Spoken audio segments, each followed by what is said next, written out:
Hi all, Coffee with Investors. I love this. I love the topics, I love the opportunity, I love the direct messages, I love the feedback. Increasing interest rates, rising inflation. What does this mean to you, the property investor? It is big. Because number one needs to look and say, is this a time to buy? Is it a time to sell? Well, I think you all know by now, ad nauseum I say, it's not about timing, it's about time in. Although there are times in the market that you really can enter and make it work for you. Characteristically, increasing inflation is good for investors. And interesting enough as well, on an interest rate increasing cycle, this can work in your favor.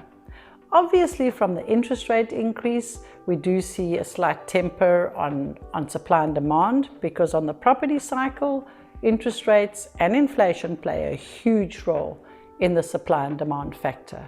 And as the supply and demand might ebb and flow, as a property investor, you are looking for something that will give you higher returns and higher prices. Now, of course, the interest rates will eventually push your rentals up and give you more cash flow. And on the inflationary side, of course, as the price of everything, goods, services, petrol, everything, diesel, everything goes up, the price of bread, the price of brick and mortar go up as well. And unfortunately, this just creates all new product coming into the market at a higher price.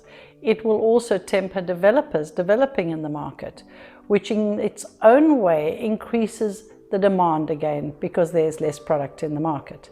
But what you are buying today, you would rather buy and own as inflation goes up, because what one brick will cost today will not be what it costs tomorrow. So secure your price and secure your investment. Just by owning and the inflationary factor kicks in, you will end up with higher value. Happy investing.